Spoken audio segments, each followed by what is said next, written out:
going on, ADOS family, from wherever you are checking in at? What's going on? How is everybody doing? Get your libations, get whatever you need to help you get through whatever we're about to talk about. We're going to have a good conversation today, though. We're going to have a really good conversation today, I hope. But before we do that, as usual, let's try to get together. Let's really try to get together our housekeeping this week. When affirmative action was white, we will be reading that on Thursday. So we'll have a Monday show. We'll have tonight. We'll have the Wednesday show. And then Thursday, that's the 23rd. A few days away. Like, we're going to have that conversation. There's so much of that conversation. I was thinking about it, as I was preparing for the show and I was watching the Robert F. Smith Morehouse, the full Morehouse speech. I was thinking about it because it's hot. But anyway, I was thinking about it because there was so much in there that had to do with that had to do with this book. Like, this book is so pivotal. It is so essential to ADOS life. But anyway, before we get to all of that, please, everybody, please hit the like button. Hit that like button for me if you can. If you can, please hit that like button. I would appreciate it. I would appreciate that. Also, hit that. If you are new, please hit that bell so you get notifications. Please subscribe. You can also, if you want to, go to donatebrown.com. You can go to patreon.com/YCarnell. You can do all those things to support the show. I appreciate it. So I want to thank everybody. I'll have some shirts going out this week. For those who have asked me, did you forget about me? Of course not. So I will have some of those going out. You should get an email tomorrow if yours is in this next batch. Fam, we have a lot to talk about, and I know a lot of you have been talking. I know a lot of people have had a lot to say. A lot of people have had a lot to say about this Morehouse gift by Black billionaire, ADOS billionaire, Robert F. Smith. So we're going to have the conversation. When this happens, we have to have the conversation. So everybody's been talking about it. People have had a lot of different takes. And I wanted to kind of, if I can, if it's possible, and I think it's possible, I hope it is possible.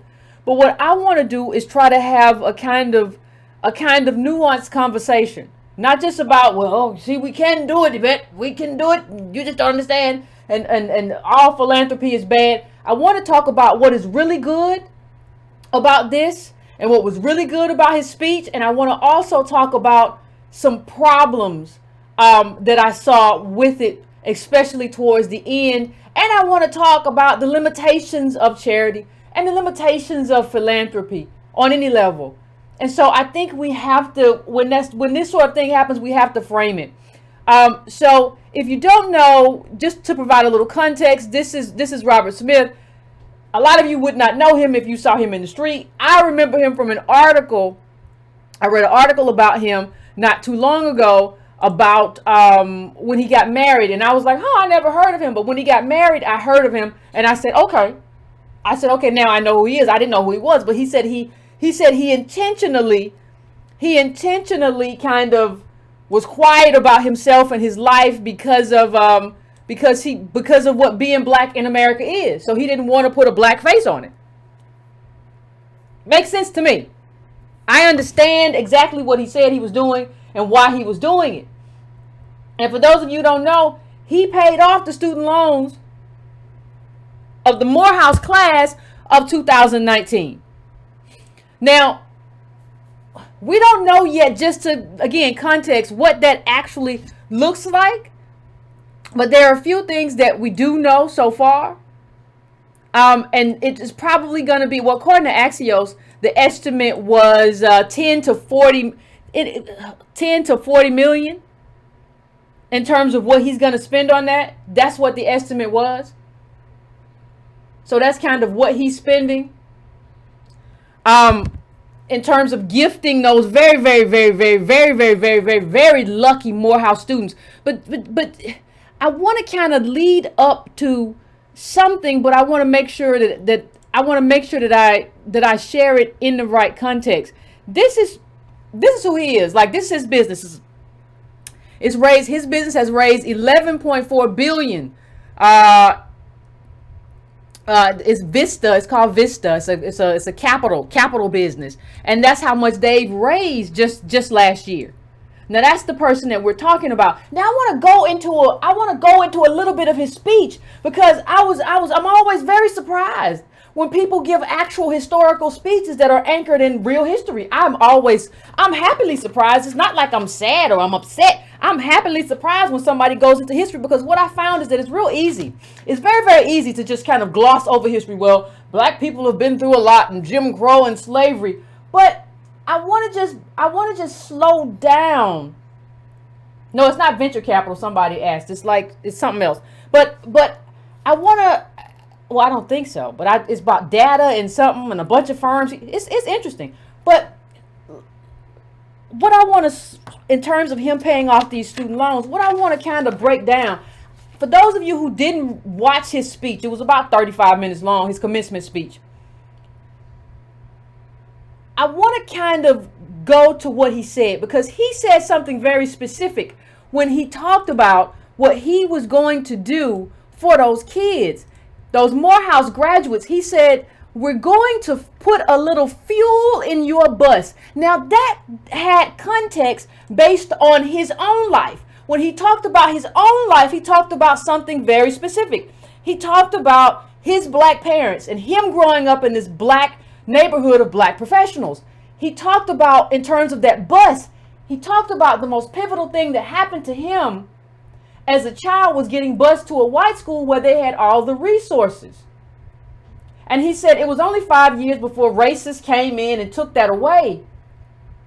But he talked about the impact that had on him just in that time frame.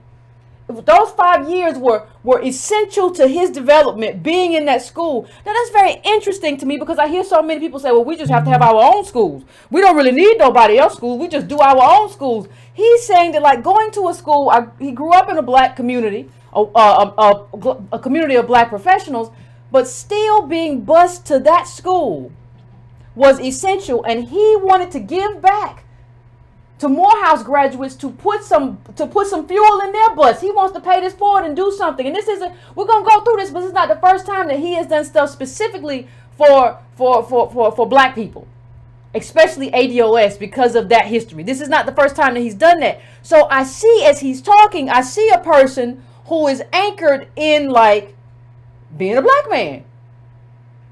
You don't see a whole lot of that, even in terms of how he talks.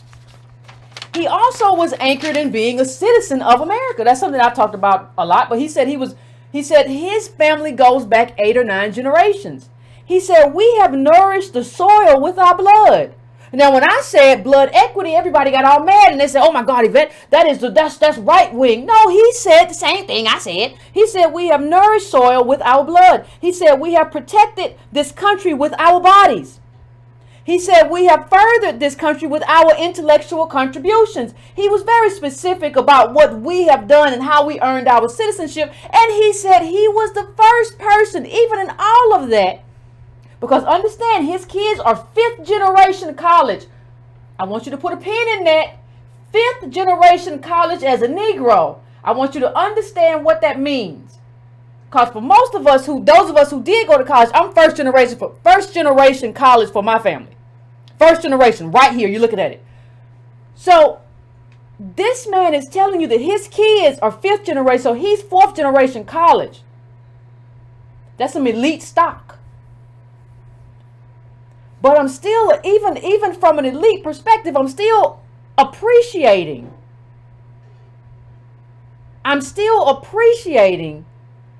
What he's saying in terms of he's kind of a race guy. That's who he is, and he makes no bones about what black people have suffered through. And he says at one time, you know, that what we have to do, he wants us to be the elected officials who change the policies and change the rules. So on some level, he really understands that, like, the injustice of it all, and that has to change.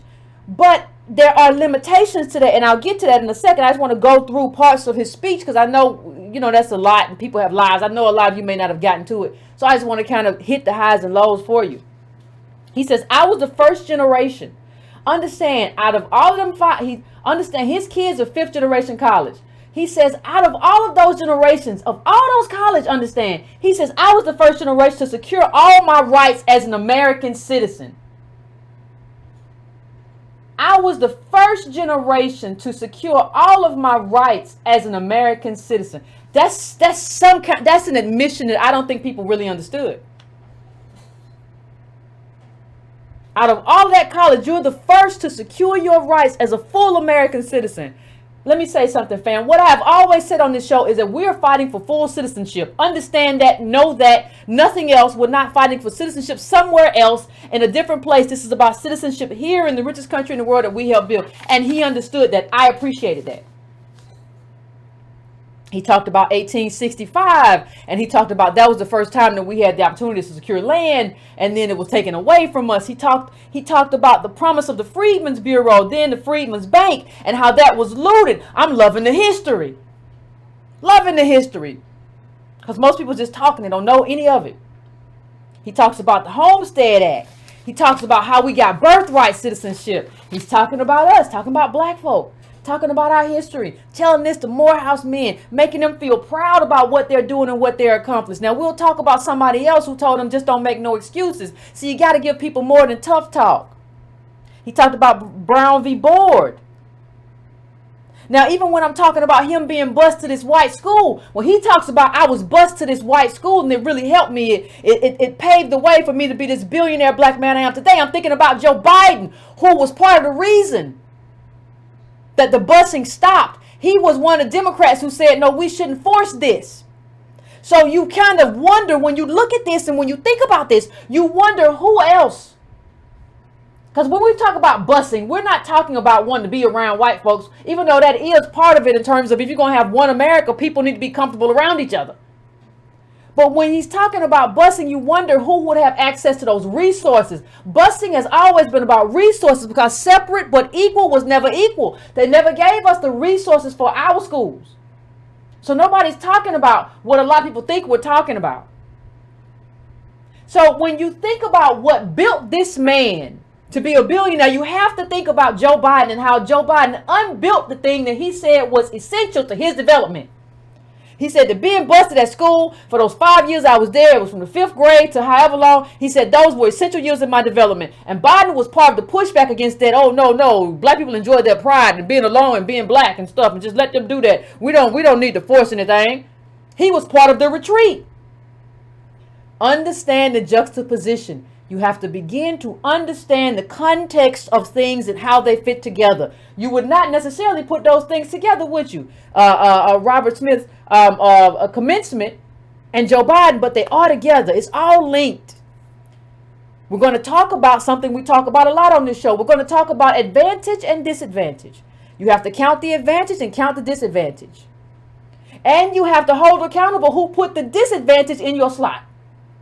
You have to reward people and policies, people who put policies in place that gave you advantage, and you have to punish in that ballot box people who gave you disadvantage. So as we move along, let's begin to try to count the advantage and the disadvantage. Okay? So let's go on. He talks about, where he grew up, and he talks about the community. He talks about ADOS people and the community and how communities should help each other. And I agree. He talks about the community in his own neighborhood that helped him. And he told these Morehouse men that you all have to go out here and not just make money. You have to be a part of your community. Your community is about not only owning the bus, but picking up people on that bus when you drive. You have to pick up other people. And see, we've got this thing in our mind that I'm just going to get my money. I just got to get money. And you get yours like you get yours, and I get mine like I get mine. That's not community. That's vicious viper. Capitalism. That's not community. So it was very interesting, the speech that he made. It was very interesting, he seemed to understand timing. He said that when he talked about the Freedmen's Bureau, he said there was a window open for a short amount of time and then it closed. And that's what happens in America to us. Not everybody, to us. There's a window and that window snaps closed. There's a window where somebody says, we ought to do right by these Negroes, or our hands are forced. We got to do something about them. And then snap shut. So he at that point, I'm happy because he understands the starts and stops. And not only am I happy about that, he understands self-love. At one point, he tells the Morehouse men to give up and give each other a hug. That's group love. That is encouraging, brothers to love each other. That is encouraging them to be one with each other in terms of to be a community, not to just be involved with self. That is essential. You can't have a community if you don't love the people in your community. What is that? That's individualism. We can't do that. That is essential.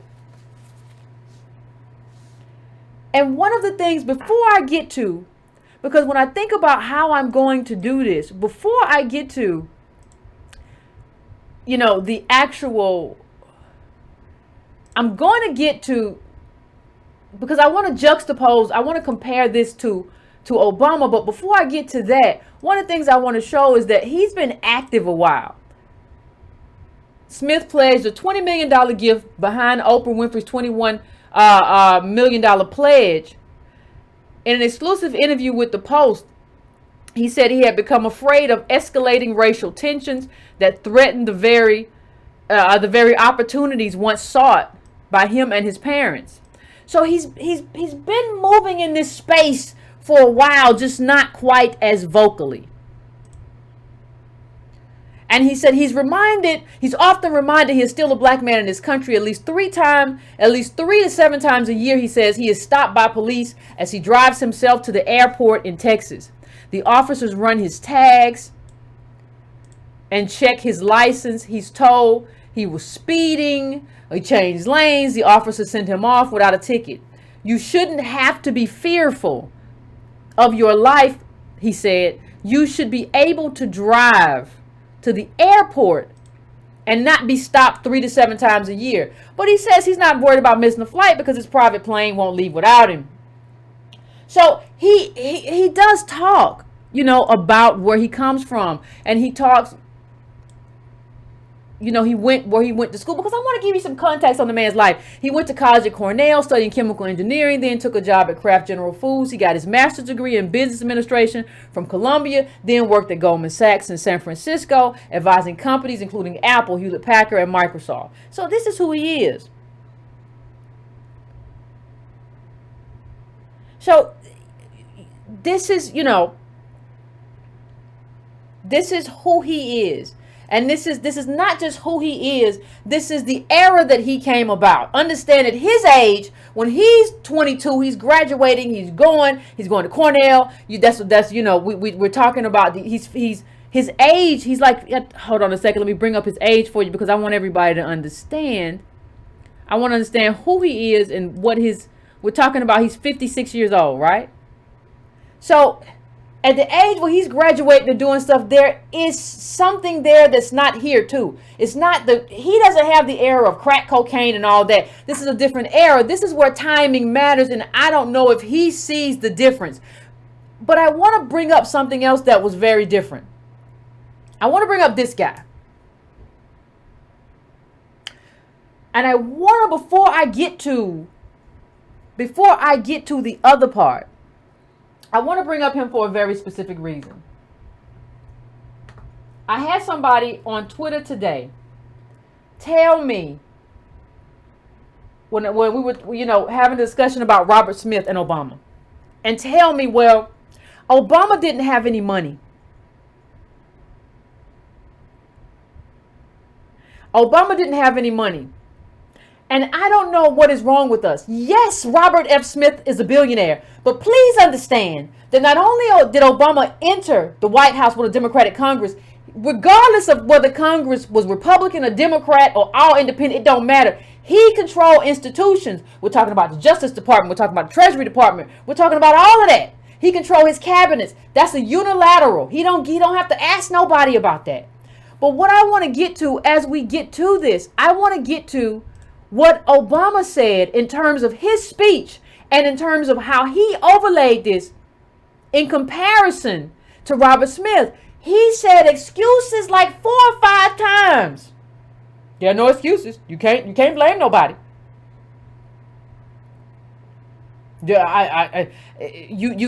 It's just tough love with nothing else. You can't give black people, whether they be black men or women, who, you understand something. During Obama's speech, black men were standing in the rain to graduate college. These are the group of men who know there are no excuses. They're graduating college because they didn't let an excuse stop them. They don't need you to tell them something that you never would have said at a Stanford graduation. You never would have said at a Harvard graduation. These men are here to be congratulated, not given tough talk, not talked down to, and that's what Obama did. When you understand something, what the value of what Robert Smith did was this.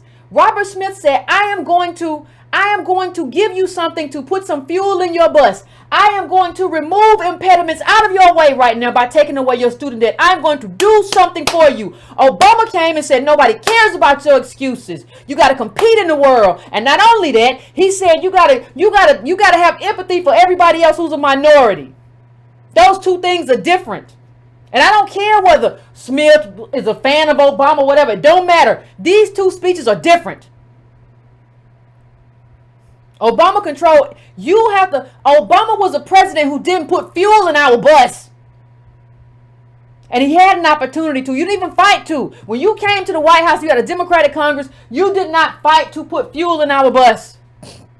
You went around trying to negotiate your way out of everything. And I understand, when I understand the context of their lives, I understand part of what it means. When you go to this article, like, please understand, I don't know how many of you even remember this speech, but please understand what Obama said during his Morehouse commencement. One of the things that he said also, and put in the context of where we are now. In his speech, Obama also connected the discrimination of African Americans have faced with some of the struggles of minority groups, including gays and lesbians, and fighting for the right to marriage, and Hispanic Americans battling anti-immigrant bias, and Muslims who face suspicion because of their faith. He took on, because this is who Obama is, he took on, like, using that speech to not only he hadn't put nothing in our tank, like what Obama did, listen, what Obama did was this. Not only had he not put anything in our tank, he told us we had to put stuff in other people's tank. So what you're experiencing, you should understand this, and you should understand that, and you should be able to do this and do that. So wait a minute, you're president. See, you're telling me to be twice as good in this speech. The whole you have to be twice as good. He mentioned that in the speech too. You're telling me to be twice as good. But how? You're not a twice as good president. You haven't been twice as good in your job. You haven't spoke out for me racially. I remember what I wrote about Obama during that period. I said, look at this racist president give a race speech. Obama once he was real racial and talking in churches and stuff, but once he got elected, he was post-racial. And I said, why is this post-racial man giving a race speech at Morehouse? And a few times he talked about the people in our community and how there were no excuses. You know, these men, he talked about Martin Luther King, these men were many things to many people, and they knew full well the role that racism played in their lives. But when it came to their own accomplishments and sense of purpose, they had no time for excuses. Well, here's the thing. They had time for justice, though. Obama never did. They had time for justice. I don't care whether you're talking about King. King took a bullet for justice, for us. I don't care what you're talking about. Frederick Douglass went around and talked about and fought about justice for us. You don't get to say, well, these men didn't have any excuses. They fought for justice. Obama did not. And that's how when I juxtapose this against Robert Smith, I see two very different men. And Robert Smith, I don't think he would ever really admit that, because why would you admit something like that? But these two men grew up differently too. You know, Robert Smith grew up in a kind of boule with black professional class. Obama grew up, he went to the Morehouse, the school in the privileged white school, mostly white, diverse, but not Negroes, in Hawaii. He grew up with white grandparents and in Indonesia. I don't think you understand how you create a race, man. When you listen to Robert Smith, he says that my mother donated money to the United Negro College Fund every month, $25. That's how he understand he had to make a contribution to his community. He understood that community is important because of what his parents did. You got to do that to let your kids know that your contribution is important. I don't care whether what you're donating to. I don't care whether you just did a $5 donation to me tonight. You better let your baby see that and let them understand that this is what community looks like. We're supporting each other. Nobody was at the Pine House school. These people grew up differently. And Obama kept saying it during that speech. But one of the things that all of you have learned over the last 4 years is there's not any room for excuses. And at the time in 2013, I called him on it. It's always funny when people are like, well, Yvette just got here. I don't know what she said. I've been here a long time. Get somewhere and hush. I said at that time, like, Obama tells Morehouse grads that they're on their own in the fight against racism. That was 2013. It was what it was. Because Obama was telling people then, and these are quotes from me that I wrote, if he can't be the black president, and this is what I say, if he can't be the black president when it's time to help the black community, then he shouldn't be one when it's time to offer black sage wisdom. See, but Obama didn't want to put gas in the tank. He wanted to play black daddy, but he was really an absentee black daddy. The black daddy who shows up on graduation day, but ain't never been there for the 18 years. That's who he was, talking tough love. But that's not what America is. You have to put some fuel in the tank. And the fact that we can look at the data and tell that we're worse off, Obama created a lot more white millionaires. But his SBA, his small business loans to us was at or around, was below George W. Bush. He didn't put no gas in the tank. Now understand, Obama controlled his own SBA if he didn't control nothing else. You control your own SBA. The Republicans didn't make you do nothing. You didn't give money to black media to make sure that we could stay afloat, give us ads or army ads or whatever. You didn't do none of that. You didn't put any gas in the tank. You don't get to tell me nothing. We have to understand. I'm going to get to the whatever issues that I had with the speech, but we have to understand. And I'm just going to go back through some of the things I said at the time. And here's another quote that I said. I said, when we talk about policy prescriptions, telling black grads to work twice as hard puts the onus on them to right the historical wrong of racial equality. And Obama was sitting in the chair that was supposed to right that wrong. That's a government supposed to right that wrong. That's the White House that's supposed to do that. What were you doing? You weren't doing that, and you weren't even twice as good. You went to Occidental and then you got into Harvard, but your daddy went to Harvard. You got into Harvard. What you was, a legacy Obama? You were never twice as good at anything.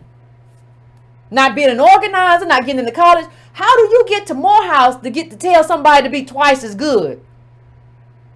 When you basically just half as bad. It's a problem.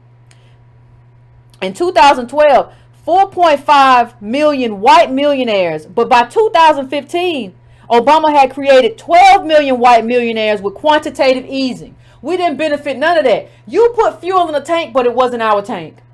And that's something that we have to pay close attention to. When we're talking about who we like and whatever, it can't be because this, that, or the other thing. It has to be somebody who's putting fuel in our tank.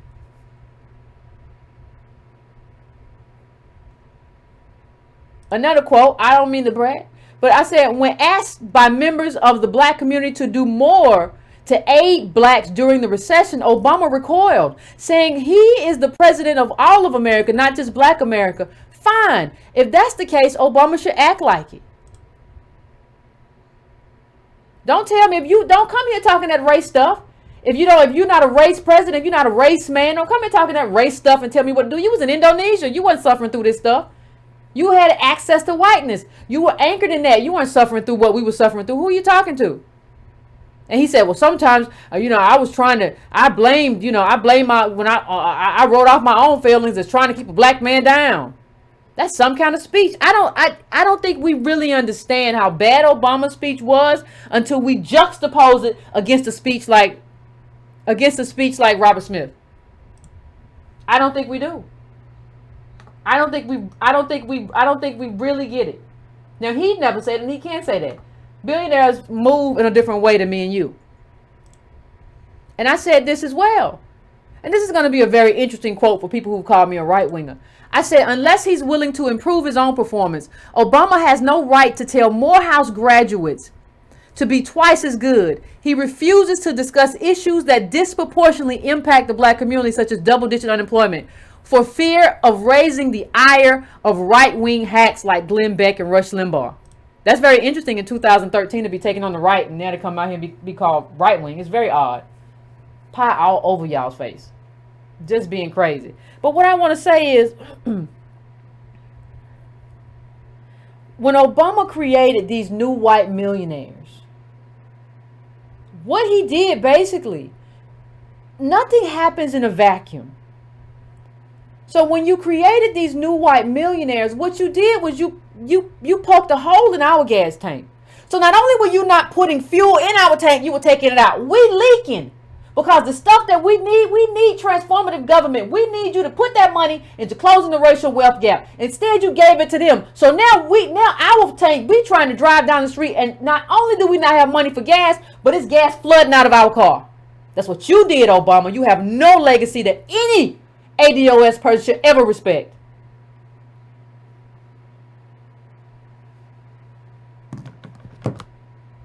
None.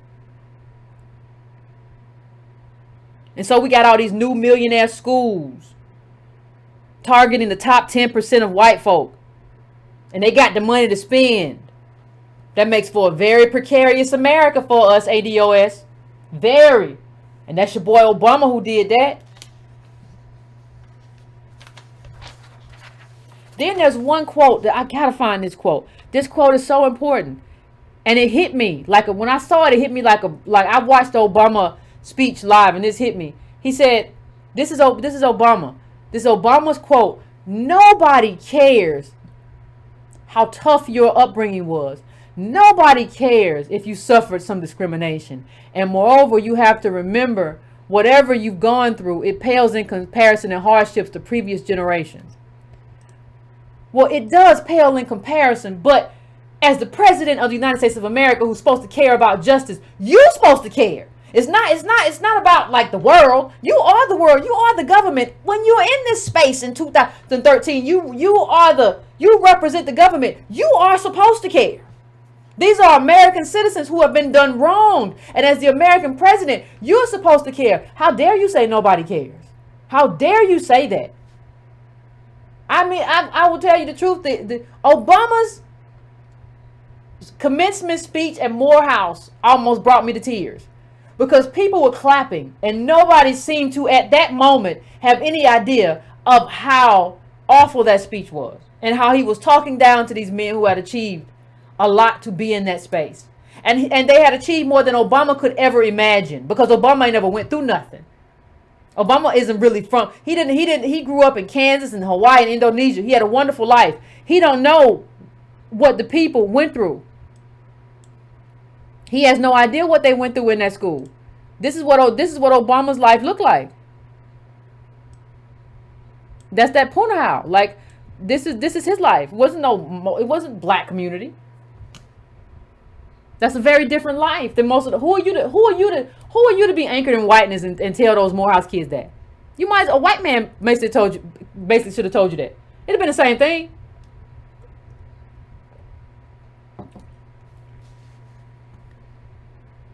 It's crazy that we allow him to talk that. It's crazy. Obama's always been. People say, well, Obama's, and I've said this before, and I got it from somebody I don't want to mention. But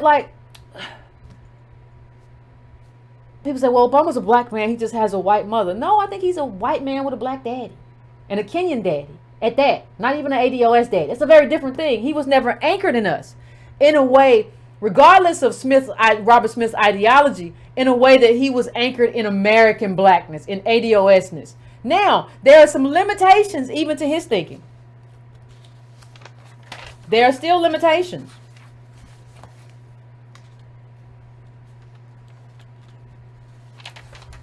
And we have to be honest about that.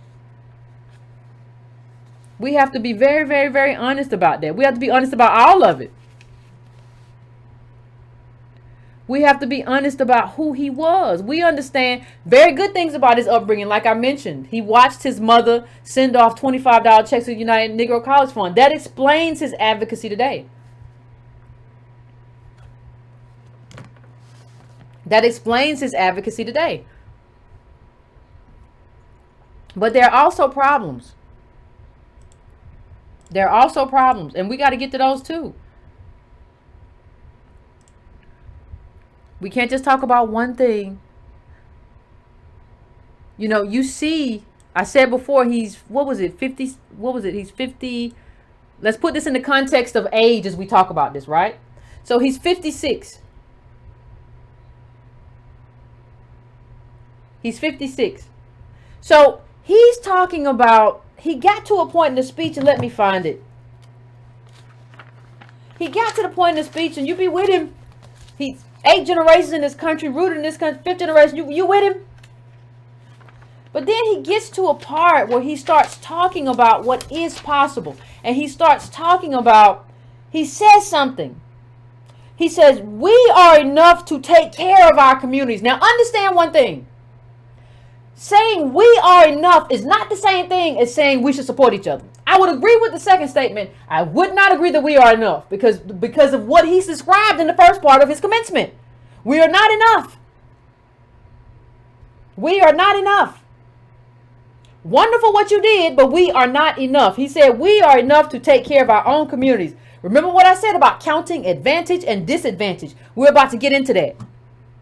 So when you talk about counting advantage, with his grandfather's name as his middle name, Robert Frederick Smith grew up son of 2 high school principals in a predominantly black neighborhood.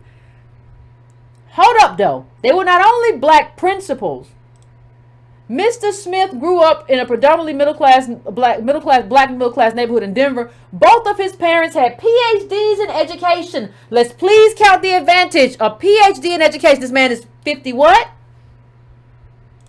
He's 56. I think if that's right. Understand a PhD. Now I'm gonna put this chart up. I want you all to understand. Now when you look at this chart, I want you to understand something. You see that little like orangey line? That's the black male right there. And I want you to go all the way back to go back to the beginning of the chart, which is like 1960. And you see less than 5% of blacks have we say, because the chart is about percentage of college degrees attained, have a degree. Now that's just a degree.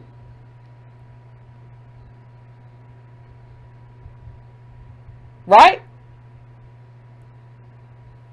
Now understand that, sending $25 to charity during that time, the median black family made $4K a year. In 1965, that's $333 a month. And you know what I'm saying? His mother was sending $25 to charity. Now I want you to look at this chart. I want you to go all the way back to 1960. Look at that little orange line. We're looking at the black male. Less than 5. We talking about, look at that 5 over the side. Look at that 5 right over there to the left. That's the percentage of college degrees. Less than 5. That's what we're looking at. The little orangey line. Understand something as we talk about this. Understand something. His mother was sending $25 a month when black people were making $333 a month, right? But understand something else. People didn't even have, less than 5% of black men had degrees. Let's see what black women are. Okay, let's see. Black female. She's the green line. Still less than 5. But understand that his parents had not only degrees, they had PhDs. Not only degrees, but they had PhDs during a time when less than 5% of us had actual college degrees. His parents had PhDs, and he says that his kids are 5th generation college. Understand what I'm saying. You have to look at this chart closely to understand something that I don't even think Mr. Smith understands. He's worse than an aberration. in the sense of what he had access to. Aberration isn't even a good word. Like, he is the rarest of unicorns. That means if you say your kid's a 5th generation college, which I saw him, which he wrote, that means that you were 4th generation. How many black, like, you're 56 though, or whatever that is. That, understand what that means. I don't know. Do we all understand what that means?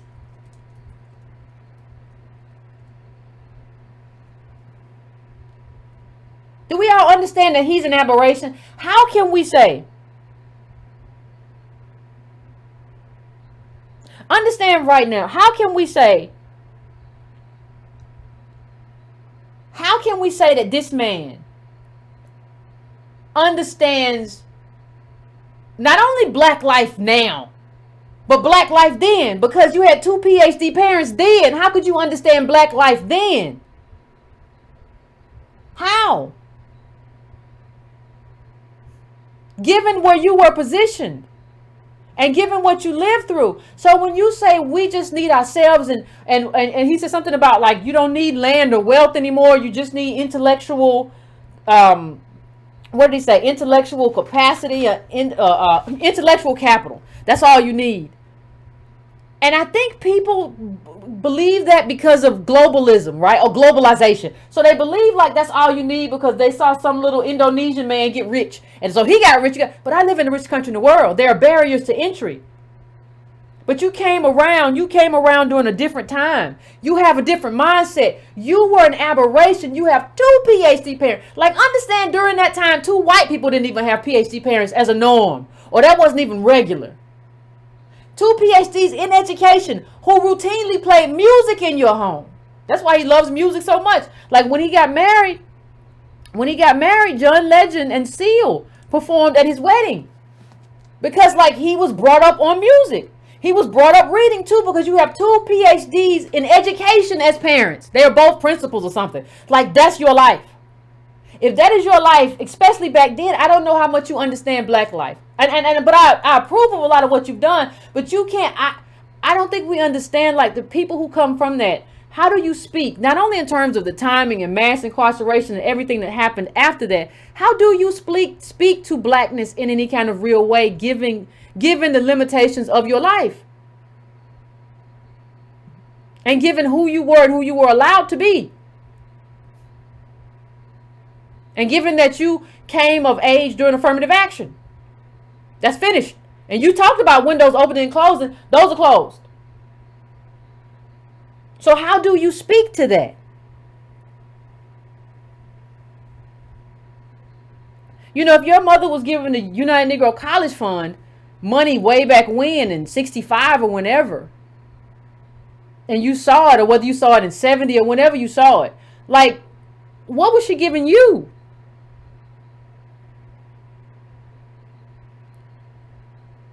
Versus now in 2019, well, you got to give your parents money. There's no downflow to you. You got to give them. And if you don't really understand that, or what that means, or what that looks like, then you don't understand how to count advantage versus disadvantage. You are advantaged in a way that, oh my God. And then your parents had something, even if whatever they were, to plug that into. You have to count advantage and disadvantage. You have to. There's no other way around it. And even when you say it from a political standpoint, listen, it's one thing for you to say to me, it's like I just said, it's one thing for you to say to me, we should help each other. Saying we are enough, I don't think people understand ideology. When you say we are enough, that's a libertarian kind of ethos. Because we are enough is not just saying that we need small government. Saying we are enough says no government. We are enough. No, we're not enough. Because we need justice, not just charity. And we got to talk about that too. There are limitations to charity. There are limitations to charity. Okay, well, Yvette, what do you mean? That was a great thing. I said it was a great thing. I'm sure everybody who got his gift says it's a great thing too. I'm not saying that.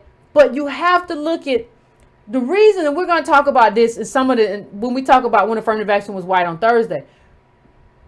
But part of the problem, the reason society can't be run on charity is very specific. The soup kitchens during the Great Depression ran out of soup. Charity can't do it. And not only that, you got to think, he's one man. How many black billionaires do we have, right? How many black millionaires do we have? Right? We don't have a lot.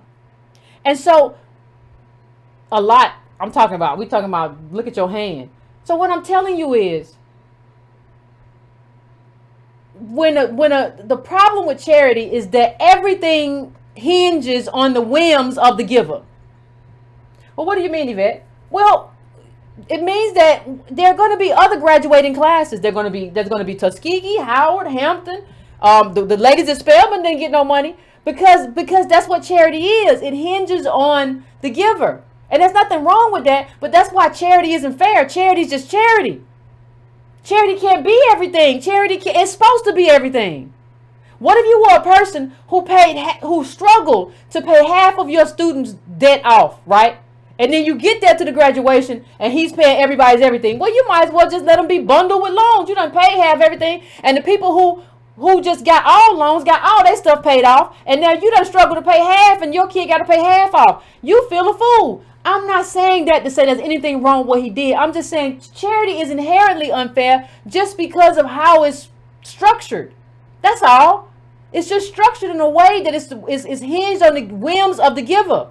That doesn't mean the giver shouldn't give. It just means there has to be a government under that. And you have to ask yourself too, why are our people in such desperate need anyway? Like, why isn't the government, we built this country, why isn't the government undergirding our grants, not our loans? Why are we in such desperate predicaments? Isn't that the government's fault? The government not only created, you have to understand, our oppression has always been sanctioned by law. And even when it wasn't, nobody enforced, like when we were murdered and maimed and all that stuff, nobody came and said, we're going to take this white man to prison. That didn't happen. So we have to talk about the role of government as well. We can't just talk about one thing.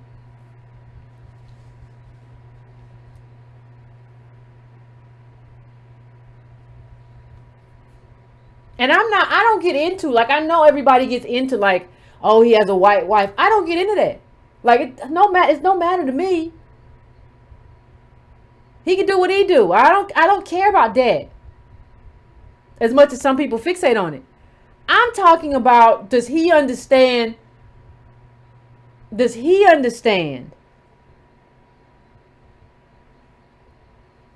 who he is in terms of being an aberration? He understands his lineage. I appreciate that. I appreciate him understanding his lineage and understanding the needs of African Americans and giving back. And I think when somebody's giving back, you have to encourage them to give back.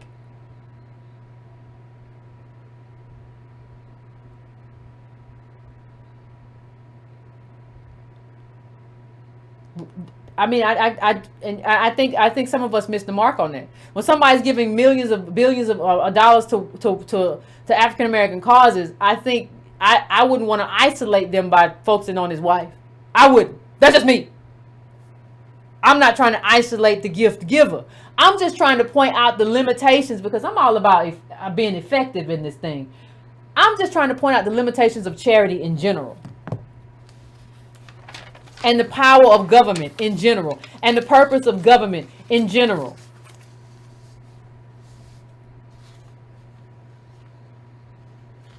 It's rarely a good process.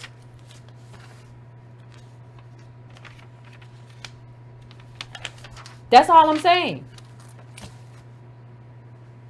He should, like, so much of this is on the shoulders of black millionaires and billionaires, and it really shouldn't be. It doesn't mean that they shouldn't give. They should. They owe it. That's what we do as a community. But why don't we take seriously what the government owes? Why don't we do that? Why don't we take seriously the government's debt? Why?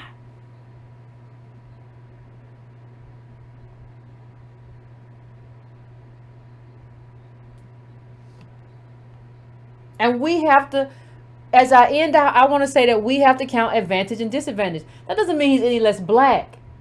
Nobody is calling into account whether or not this man is a black man. I think he's anchored in helping his community, and I think that's commendable. But I don't think he understands the advantage that he had in terms of the period that he was born into and his parents.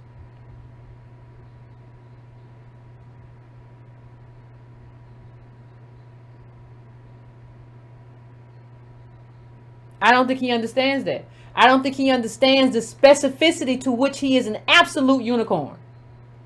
Absolute.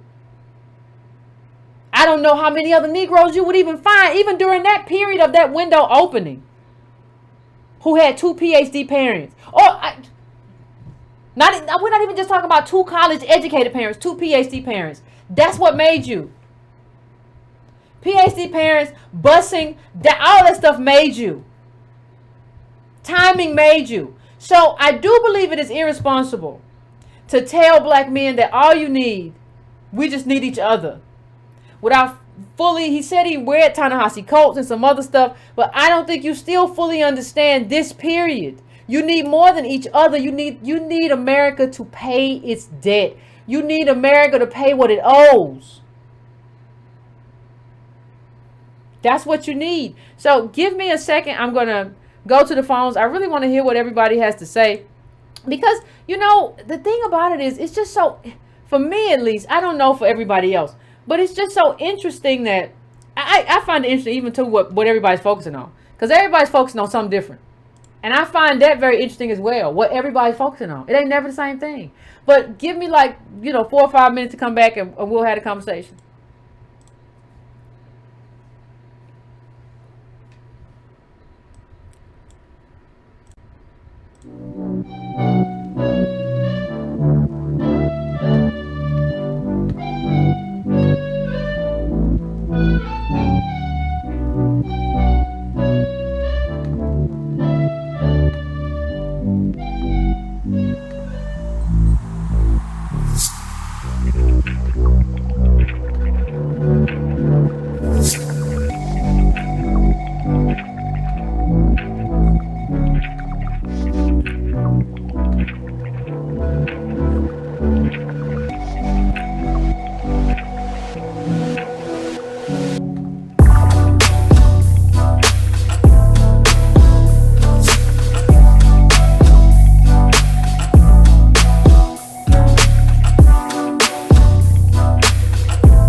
What's going on, family? We are back. Did I cut everything off? Sometimes I don't understand. I don't know if I could. All right,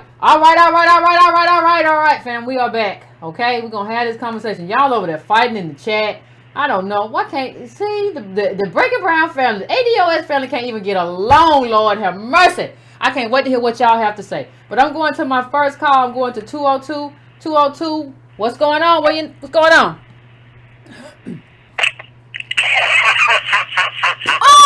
Alexander! Look on y'all. What's up? They told me I killed you and threw you in the trunk, man. I finally got some time to check in on Breaking Brown family. What's going on, y'all? What y'all doing? They acting up. Hey, hold on now. Y'all can't be talking about billionaires on here. We ain't got that many, y'all. We ain't got that damn many. We be talking about them. And you heard Oprah, somebody hit Oprah up on the tweet saying, Oprah, when you gonna pay off some people tuition? Oprah was like, I already don't spend $16 million at Morehouse and Couch. That was funny. I be wanting to see Oprah's receipt. I'm in a different world on this. So I want y'all to follow me for a minute. I want y'all to follow me for a minute, because everybody's focusing on the individual and not focusing on the institutional. The individual being Robert Smith and the institutional being Morehouse, because there's something that happened that a lot of people missed at that graduation. So I want you to imagine let's say we about 1960, 65, Yvette. Okay. And Vegas is taking bets on plausible solutions to the American racial dilemma. Now, we can go to this window and we can put a bet on one of three horses. Okay. Now, the first horse name is integration. The second horse name is segregation. And the third horse we're going to call SBQ, or separate but equal. Now, each one of these horses, in 1960, we were looking at what was a plausible solution. If we was Dr. King, if we was John Lewis, we would think that maybe integration was the best horse to bet on. Because, we figured that we believed in racial osmosis, Yvette. We believed that if we could just be near white people, some of that good fortune would run off on us. But 50 years later, we see that is not the case. That is not the case. But why? Let me offer up a statistic for you. HBCU students have 30% more student loans than students at other institutions. I'm going to say it again. HBCU students have 30% more student loans than all other students at other institutions. Why is this the case? Well, it's the case because you got to pay for that administrative overhead. When HBCU presidents are hired, they often hire their friends and their cronies. They exacerbate the administrative costs of the institution. Faculty get paid more. All of this stuff. This is why I've said that student loans or education without opportunity is wealth transfer. And in HBCUs, that wealth transfer is going to finance the lifestyle of administrators and staff and faculty. So I want to offer up as a conjecture, HBCUs are not necessarily pro-black. That's very important. This is a very important distinction. How do I know that? Well, Robert Smith told you that the other day. How did he tell you that the other day? He told you that the other day by giving $40 million to pay off the student loans. I said that. Restricted gift and not giving that money directly to Morehouse. I told somebody that. Yep. He gave $40 million to the people leaving and 1.5 to the people staying. When billionaires do that, that is a message. And it is a message that I do not trust you institutionally to be good stewards of this money. Now, the This is very important. Someone said some time ago, Yvette, on your show, I can't remember who it was, someone in the chat or something said HBCUs were founded to prepare black people to go serve white folk. And there's a lot of truth in that. I think I said that. Yeah. I said we were to go out here and be in the white. Yeah. There are books on there. Yeah. Right. So when you look at Howard University just a few years ago, Yvette, and you and I talked about this, when you saw faculty being laid off, departments being shut down, staff being furloughed, students being evicted from dorms, tuition being raised exponentially, all while Howard University was giving its top executives bonuses to the tune of $2.8 million. Now, all those kids there are paying student loans that are ultimately going to finance their salaries. And the current president, too? This is very important. The current president, too? Right.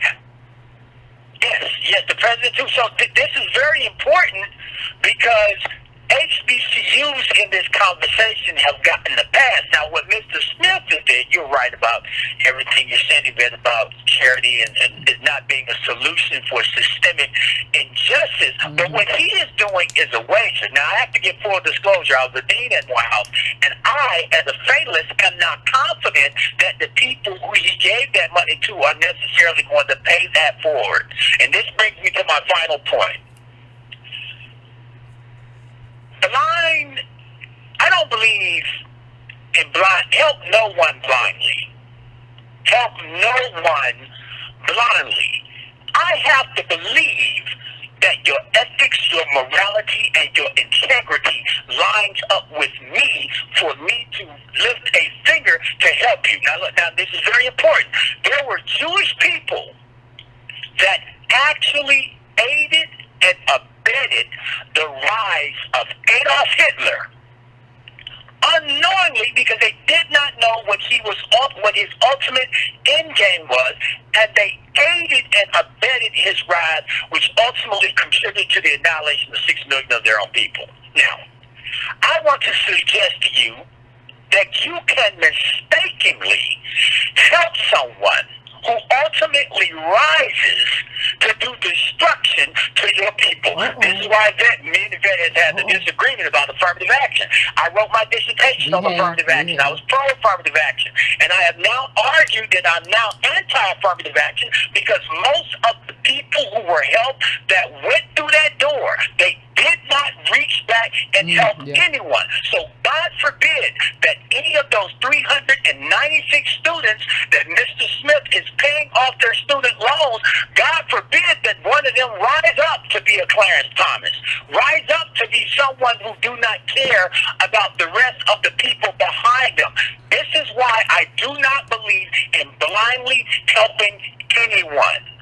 Our own people, what Lorraine Hansberry said, all our skin folk ain't our kinfolk. So just because you and I share the melanin phenotype in our skin does not mean I believe you are on my side. I assume from the get-go that most, if not all, black people are acting in the accordance to the racial gravity that forces everything in this society to the feet of white people. And if I believe that you are one of those people, you are not someone I am inclined to help. Call me what you want, but I will not be the person who aids and abets any longer the destruction of our people. This is why I believe you have to be very strategic about who you help amongst our people. No, I am not for just helping any black person. I am not for just helping anybody there were students at Morehouse when I was there as a dean that if I was ever in a position to stop their rise, I would, because I understood what their rise would mean for our people. I understood. They say ethics, integrity, and character is established by 11 years old. I can see at an early age the ethics and integrity and immorality you're going to have or lack thereof when you rise to a position of power. And so in that vein, if I was Mr. Smith, I would have set the bar a little higher in order to get that type of gift. But what he is doing, he's to be commended to an extent because he's waging a bet. He's waging a bet. He's waging a bet. And several times in that speech, he went out of his way to point out you have a responsibility to pay that debt. But because I am a fatalist, I do not necessarily believe that even 50% of that class would do anything significant for our people. Now that's just me. Now that's just me. That's just me. Think it was a bad bet? You think it was a bad bet, Alexander? Cronyism, corruption, and all that stuff that's happening at black colleges. Every time an incompetent person is hired, every time there is cronyism, nepotism, any of that crap, this is what contributes to our kids paying 30% more in student indebtedness than other institutions. Because you can make the argument that it is no longer financially beneficial for our students to be attending HBCUs if this is going to be the treatment they get once they go. I don't know how in the hell on God's green earth you can find it within your spirit to allow students to pay $40 million over 4 years and get out and cannot get a job. That is criminal. But guess what? Who do have a job? The administrators of that campus, and they have a lifestyle that is being financed by the students. And in that attribute, you could make the argument that some HBCUs are actually anti-ADOS. And I'll leave y'all with that. So wait, Alexander, let me ask you a question. If you were a billionaire, right? You him. You got $5 billion. That's your worth. What do you do with that money? How do you do it different? Yvette, I believe that you see. For me personally, I would never have. It would have to be. There has to be a measuring rod to the people I help. There has to be a measuring rod. And when I was there, now keep in mind, I'm speaking as a person who was once an insider. And I saw a lot of immorality and unethical behavior by students, faculty, and staff and administrators when I was there. Things that I would never want, people who I would never want to aid and abet in their ride. That's a very difficult question because essentially you're asking what's the best way to help our people. For me personally, I think this stuff has to be more grassroots. I think those are 396 students at an elite HBCU. Those are not the people at the bottom. And the issues with our people are structural and systemic. They are systemic. That is what you and a few other people who have been getting at why charity can never be an answer to what has happened with our people. So for me personally, I would dig a lot deeper than just paying off student loans. For me personally, I think that you're going to have to start at a very basic level. I mean, people in France still ain't got drinking water. The town down there still struggling with hookworms. 40 million, Yvette. Yeah. 40 million. Absolutely. 40 million. So now, let me tell you something. I'm trying to get a program from that Morehouse graduation. Because this is where we need to start keeping inventory. I am working on a book called First Blacks, where I'm making the argument that African Americans have not gotten a good return on their investment for the first blacks that walked through the doors of affirmative action. We have not gotten a great return on their investment. But now we have data. You have a program. You know every person who graduated in that class. How dare any of them rise to any level and not reach back and help anyone? If they rise to the top of their prospective field and do not have an inclination to help people at the bottom, the indictment will be clear and we will have the data to call them out. So people need to understand. I want to someone ought to put the graduation program up on an actual website. So those students we can see and we can map their trajectory and we can contributions they are making to our people, and then we can point them back to that graduation speech. We can point them right back there, because we can't afford another generation of people that rise to the top and pull up the ladder behind them. Alexander, you done said a mouthful. All right, I'll talk to all of y'all. Y'all go ahead. No, I appreciate it. With y'all. I have been working like a slave. I'm going to have some updates on this reparations case we've been working on soon. But I just wanted to call in and touch bases with you guys. I hope I've provided something, a little food for thought. Always. And I'll chat with you guys later. Always, Alexander. Thank you for calling in. I appreciate it. Yeah. All right, bye. We ain't heard from Alexander in a minute, but I always appreciate Alexander calling in. Oh my God. Like, and he and I have offline, he and I have had this debate, because Alexander believes, and rightfully so, he has a good point, in the sense of, like, a lot of people who got affirmative action have just ran off with the bag, as the young people call it, as opposed to reaching back and using that to people haven't necessarily been community oriented, right? And so it's a lot to unpack.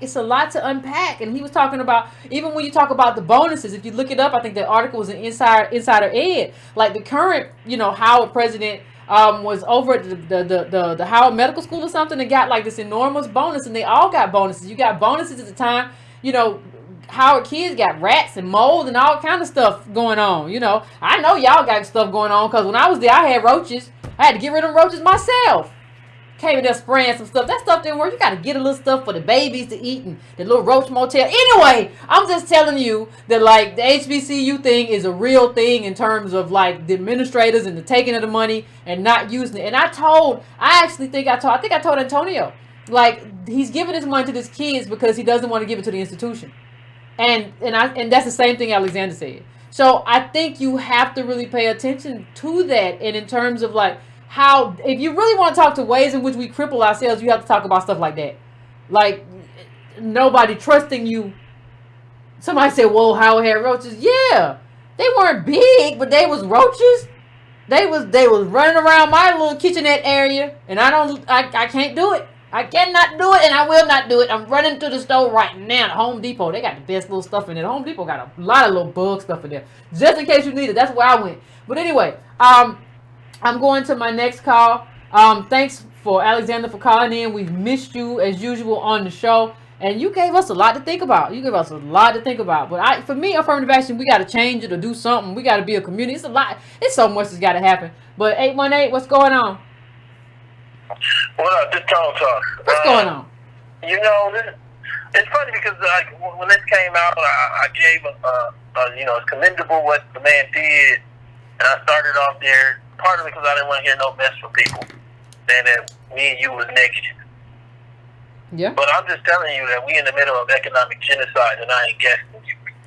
I did the interview with Byron, and Byron said economic genocide. Talked to Charity, same thing. Look at the numbers; it all adds up. Mm-hmm. And so that doesn't mean that this man can't do whatever he did, but we don't have the discussion right now, right? Alexander pointed to something called morality. I don't know how many black grads have moral goals. Like, if you look at it, like, like a lot of these people, I'm just saying, let's have the discussion. Their biggest goal is, like, selling, like, being the biggest weed salesman in Atlanta. I want to do the weed. I want to sell the cannabis. That's a new one. I want to be a cannabis attorney. Another one is I want to manage a singer or a basketball player. I don't know how many race goal people we have. That's why when you look at this, I understand that there's some other people that do YouTube channels. Ain't nobody doing this politics stuff but me and Yvette. That's why it's been like not like what we doing. Not where no kind of like gimmicky games type of stuff. We just doing straight up just economic data, race all the time, every time. Yeah, nobody's doing this. And I'm saying to you, especially nobody that's college educated. No, not at all. I don't know what y'all do after work, but it ain't starting no YouTube channel. One, because you don't want to be seen. You don't want nobody to know you have opinion. Mm-hmm. And number two, because, like, I don't know how many people really have an investment in this. I mean, I want to sell weed, right? I want to sell weed. Or I want to really manage Stephen Curry. That's like, what do you want to be? I want to be an athletic manager, agent. or a rap manager, something like that. And I'm saying all this, somebody might say, well, are those bad goals? Well, I don't know how those goals, which oftentimes mix with exploiting Black America, really mix with any kind of like racial movement like ADOS. Because they don't really they're incongruent in some way. Some ways they line up, but many ways they just don't. And I start to look at this thing, and I start to ask the question, what should a Black person? You know, these are the more philosophical discussions we have. This is the problem with charity. Now you're obligating Black folks to have a responsibility that white folks don't have. Just give me my money so I can do what I want to do in this world. So I, as a Black person, when I get my charity, I have an obligation to not do what I'm able to do when I receive inheritance, which is be interested in just my family. You can't compete in a world where nobody else has the obligation. And these are the things that I think go on with the whole discussion. That's why reparations is so important, because it cuts all this mess out. One of the things that Alexander said about the gift that was interesting is he talked about measuring who's going to do what. Well, normally what they do, that's why government is so much better at this, let me just say it, is they tie, and you see it like with public service loans, like repayment, they tie it to a performance of a duty to the community. See, but you need staff to manage that, you need staff to review it, and you need staff to disseminate the money. But that's normally how you do it if you're going to do it based on some kind of moral obligation, not based on faith-based and not on a review of what you've done in the past. Basically, this will be given to you after you perform a task. We don't have the infrastructure to do that. So what's interesting about the whole setup is this is a very clear example of the limitation of Black charity and Black wealth. Let me explain. When we look at John Hopkins and what Bloomberg did, he gave $1.8 billion. Wow, $1.8 billion. But basically, they got rid of tuition at John Hopkins permanently. Everybody on scholarship. I feel like in some ways what we see here is the randomness that happens when you don't have enough and you try to do too much. Now, again, commend him, he chooses how he's going to do it. But now, what are the consequences? Let's think about it. If you're a parent next year, I'm not going to pay for my kids' things. I'm going to hold off. I'm going to hold off just to see if somebody else pays for it next year. You get all kind of weird mutations that come from when something as random as this happens. This is like with the lottery happens. So many of our mothers and our fathers and our grandparents are tied up in this thing. And I think one of the things that he hopes is that other people would do this too. And that brings me to Oprah. You know, I know I ain't counting the lady money, but what's weird to me is even when you look at it, the most clear confusion about the gift is now this wasn't even given at Clark. This was given at Morehouse. So it didn't even have a randomness to go male-female. It was for sure going to go to all male. What kind of parity is inside of that? Now, I myself will hold Oprah at a higher standard and say, match it and do it at Selman. You just gave to the South African school, but at the end of the day, that's not her obligation either. No. I come back to it and I just say, all of this points to a general confusion about the way that you assist and help people. And I feel like when I look at this, I come all the way down to Obama and this guy as two individuals. Both of these men are about exactly the same age as my pops. My pops didn't know his daddy.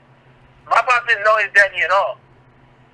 You got Obama, who's not ADOS, who has a 10-year daddy, a white grandmama, inherited $400,000. When he was the same age as my pops in 1980, when my pops had me, he was getting gifts from the white grandma. Hands down. Don't nobody give you folks $500,000 now that didn't give you $500 in 70 months then. That's how this works. You don't get one gift at the end. You get gifts along the way.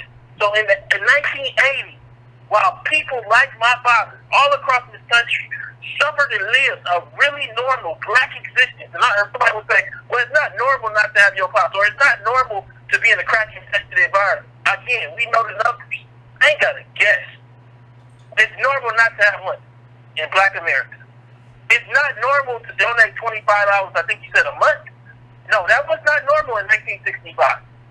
You know, when you look over at the other guy, his name eludes me, the billionaire. What you see with him, he has 2 PhDs for parents. Understand, my pops don't know his pop. So I don't even know my grandpa. They're the same age line as his parents that are PhDs. This is, and somebody would say, that's not the normal story for Black American. I would say to you again, 70% of Black guys are out of wedlock. I tell you again, that's ADOS. The lostness. It might not come in the form of a grandparent, but it comes in another form. This completeness with his background allows him to have a blind spot where he doesn't understand ADOS lineage. That's why when he reads the whole story, he says, you still can be like me. No, you fifth generation college, that means that when we was in slavery, your parents was in, one of your ancestors was in college. And I'm saying all this because I think context is important. Even when somebody in the chat said we're just looking for a perfect Black person. No, we're looking for a normal Black person. Ooh. Let me say that again. Somebody in the chat said we're looking for a perfect Black person. Somebody said, and I'm saying we're looking for a normal Black person. Somebody, who are you to say what's normal? The data tell me. The media. I want to know about the family that in 1965 was making $4,000. That's the middle, though. You had half of Black America making less. Half making more, but half making less. Again, I want to know about the $4,000 a year family.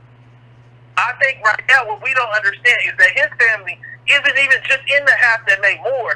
His family is in the most elite top 1%. So somebody would say, we don't want to hear from him? No, not in terms of Black life. He can tell us a history lesson like everybody else when they read the books.